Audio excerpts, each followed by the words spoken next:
As you spend the next 2 weeks debating, negotiating, persuading, and compromising, as you surely must, it's easy to forget that ultimately the emergency climate comes down to a single number: the concentration of carbon in our atmosphere. The measure that greatly determines global temperature.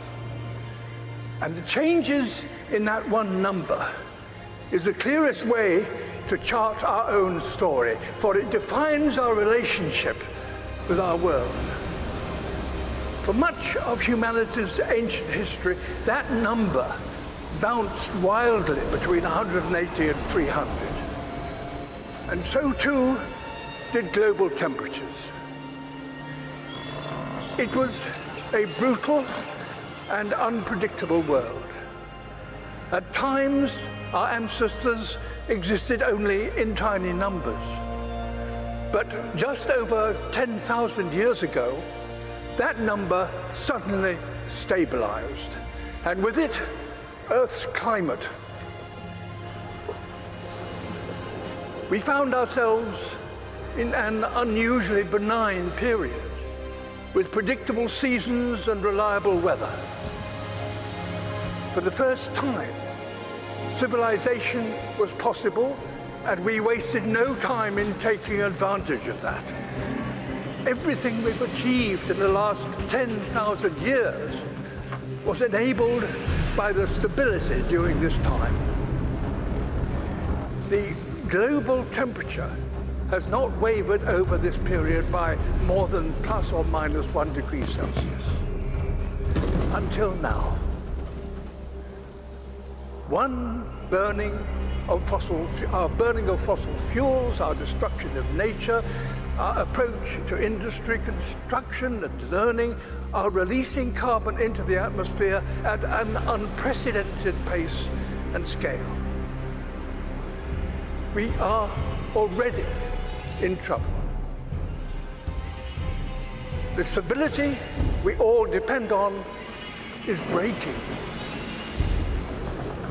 This story is one of inequality as well as instability. Today, those who've done the least to cause this problem are being the hardest hit. Ultimately, all of us will feel the impact, some of which are now unavoidable.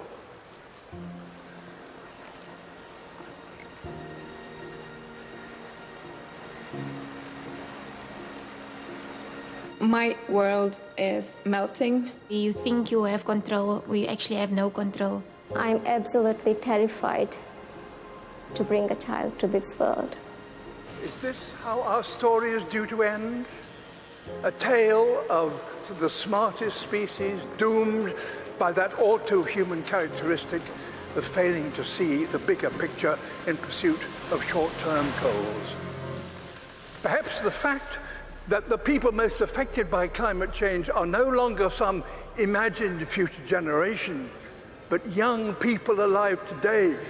Perhaps that will give us the impetus we need to rewrite our story, to turn this tragedy into a triumph.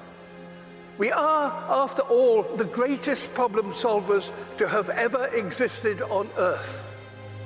We now understand this problem. We know how to stop the number rising and put it in reverse. We must have carbon emissions, halt them this decade. We must recapture billions of tons of carbon from the air. We must fix our sights on keeping 1.5 degrees within reach. A new industrial revolution, powered by millions of sustainable innovations, is essential and is indeed already beginning. We will all share in the benefits: affordable clean energy, healthy air, and enough food to sustain us all. Nature is a key ally. Wherever we restore the wild, it will recapture carbon and help us bring back balance to our planet. And as we work to build a better world, we must acknowledge no nation has completed its development because no advanced nation is yet sustainable. All have a journey still to complete, so that all nations have a good standard of living and a modest footprint. We're going to have to learn together how to achieve this, ensuring none are left behind. We must use this opportunity to create a more equal world, and our motivation should not be fear, but hope.